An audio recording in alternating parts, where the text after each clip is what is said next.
students, let's continue with chapter number 4 of Maths 2, that is exercise 4.1, and sum number 3 you all will be doing as homework. This is sum number 4. In sum number 4, a question is given that marks in statistics is X and marks in English is Y, and here we are supposed to construct a bivariate frequency distribution table. So we are supposed to construct a table with this information. Now, how to construct? They are below the table it is given. Construct a bivariate frequency distribution table for the above data by taking classes 20 to 30, 30 to 40 and etc. for both x and y. मतलब x में भी 20 to 30, 30 to 40, 40 to 50, y में भी 20 to 30, 30 to 40, 40 to 50. ऐसा ही तुमको करना है. तो मैं टेबल एक बना देता हूँ और स्टार्ट करते हैं. So I have prepared the table, a bivariate table, x column and y column, 20 to 30, 30 to 40, 40 to 50, 20 to 30, 30 to 40, 40 to 50. This is total of x, this is total of y. Okay, so let's begin. The first number is 37, 30, 37, 30. 37 will lie in 30 to 40 and 30 will lie here, 30 to 40. Take the lower limit. 30 इसमें भी रहता है, इसमें भी रहता है, लेकिन इसको कंसीडर करेंगे. Tally mark 1. 20, 32, 20 and 32, so will lie here. 46, 41, 46, 40 to 50 में, and 41, 40 to 50 में, here. Next 28, 33, 28 will lie here and 33 will lie here. So इधर दो tally mark हो गए. Next 35, 29, 35 and 29 will be here. Next 26, 43, 26 and 43 will be here. Next 41, 30, 41 and 30 will be here. Next 48, 21, 48 and 21 will be here. Next 32, 44, 32 and 44 will be here. Next 23, 38, 23 and 38 will be here. Next 20, 47 will be here. Next 39, 24, 39, 24 will be here. Next 39 and 24 will be here. Perfecto. 47, 32, 47 and 32 will be here. Next 33, 31, 33 and 31 will be here.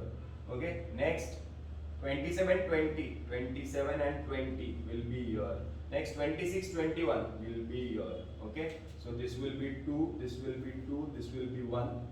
So total will be 2, 2, 4, 4 plus 1, 5. This will be 3, this will be 2, this will be 2, this will be 4 plus 3, 7. This will be 2, this will be 1, this will be 1, this will be 4.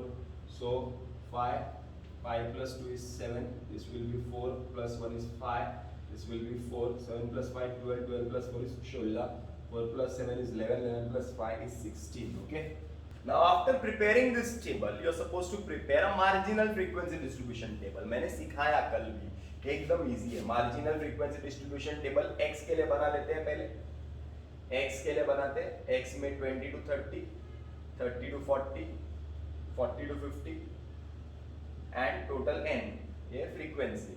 x का total पहले का 7, 5, 4, 16 लेगा ना. x का total 7, 5, 4, 16.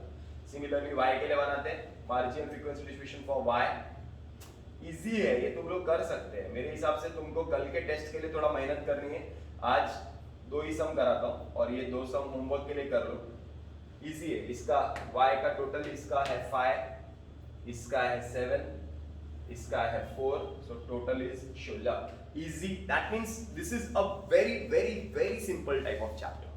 मतलब एक tally marks तो कोई भी कर सकता है. हाँ, कंसंट्रेशन कल जैसे मेरे लेक्चर में थोड़ा कंसंट्रेशन गया तो मैंने मिस्टेक किया क्योंकि बहुत सारे नंबर्स थे ना. तो वो कैसे है कि तुमको बैठना है लेके cut tally mark, cut tally mark, cut tally mark, ऐसा करना है तो मिस्टेक नहीं होगा. अरे समझ में आ रहा है? आगे चलते एक और लेता हूँ sum. This is the last question of today's exercise 4.1. So that 4.1 will be completed today. You all will complete all the sums of exercise 4.1. I'll give you 1 or 2 sums for homework from miscellaneous exercise 4. Okay, so the concept of bivariate data, marginal frequency, conditional frequency is clear. मेरे हिसाब से clear है. Hard नहीं, hard रहता तो मैं थोड़ा बहुत फोकस करता था, बट इसमें कुछ फोकस करने का है ही नहीं. टैली मार्क्स मारना है और टेबल बनाना है. अभी लास्ट सम एक बार देख लेते हैं. Following data use height in centimeters, that is x is height and weight is y of 20 boys. 20 बच्चे हैं, उनका height और weight दिया हुआ है. Prepare a bivariate frequency distribution, class interval दिया हुआ है.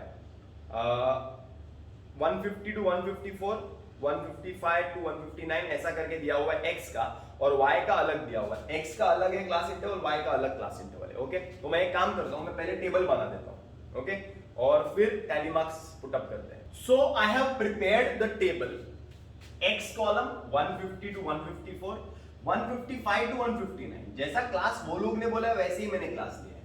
35 to 39, फिर 40 to 44, 45 to 49। समझ में आ रहा है कि इंक्लूसिव टाइप की क्लास, कंटिन्यूअस टाइप की क्लास नहीं है, जैसे वो लोगों ने स्पेसिफाई किया वैसे ही मैंने लिया। ओके ना। नाउ टैली मार्क्स, अभी टैली मार्क्स करना ये तुम्हारा काम है, बट एक दो पहले के स्टार्टिंग बता देता हूं, उसके बाद का मैं डायरेक्टली कंप्लीट कर देता हूं। कैसे करना है एक बार देख लो। फर्स्ट नंबर इज 150 to 40, ऐसा है 150 to 40। चलो चलो चलो, x में 152 यहाँ, y में 40 यहाँ, तो first tally mark is your. Any probs? No probs, easy, फालतू। आगे 154 36, 154 36, 154 x में, 36 y में, टैली मार्क 1। आगे चलते हैं, नेक्स्ट 159 43, 159 43, 159 43। ओके, आगे कंप्लीट कर देंगे तुम लोग, मैं डायरेक्ट करता हूं answer. So I have completed this table. x total 7742, marginal frequency distribution table बनाने बोला है, मैं नहीं बना रहा हूं, तुम लोग बनाओ। x का कैसे करेंगे? x का ये कॉलम कॉपी करेंगे, टोटल कॉपी कर देंगे। फिर y का भी मार्जिनल डिस्ट्रीब्यूशन टेबल बनाने बोला है, कैसे करेंगे? बोले सो इतना हार्ड आ रहा है, फालतू। ये y का कॉलम कॉपी करो और फिर y का टोटल कॉपी कर लो। अरे बराबर है, तो मार्जिनल फ्रीक्वेंसी डिस्ट्रीब्यूशन कर सकते हैं। कंडीशनल डिस्ट्रीब्यूशन भी बोला है, वो मैं करता हूं। बराबर है, थोड़ा जगह क्रिएट करता हूं यहां पे, और मैं यहां पे करता हूं। Okay, now the last question, that is question number 1 was marginal frequency distribution table, वो तो बना दिया हमने सपोज। सेकंड बोला है conditional frequency distribution of y, conditional frequency distribution table of y में 35 to 39, 40 to 44, 45 to 49, 50 to 54 and total n, बराबर ना, f of y, तो frequency of y। But condition क्या बोला है? that x must be greater than or equal to 155। x जो होगा वो 155 से बड़ा होना चाहिए और 159 से छोटा होना चाहिए। तो x जो है वो 155 से बड़ा और 159 से छोटा, मतलब यही कॉलम है जो 155 और 159 के बीच में है, मतलब y में यही चाहिए। तो 1321, 1321 that is 7। अरे बराबर 4 4 + 3 7। ओके ना, इजी ना। ये देखो ना, पूरा कॉपी कर दिया। क्लियर है कंडीशनल फ्रीक्वेंसी। इसका मतलब ये हुआ कि आज हमने चैप्टर नंबर 4 का एक्सरसाइज 4.1 कंप्लीट कर लिया। 4.1 कंप्लीट मतलब ये दो सम तुम लोग फटाफट आज सॉल्व कर लो और मुझे सेंड कर दो, एंड कल के लिए थोड़ा रेडी रहो। कल का सम जो है ना वो कैलकुलेशन वाइज हार्ड है। स्टैंडर्ड डिविएशन का स्क्वायर रूट निकालने को अगर तुमको नहीं आएगा तो सिर्फ रूट में आंसर छोड़ देना। क्लियर है? Okay, bye bye.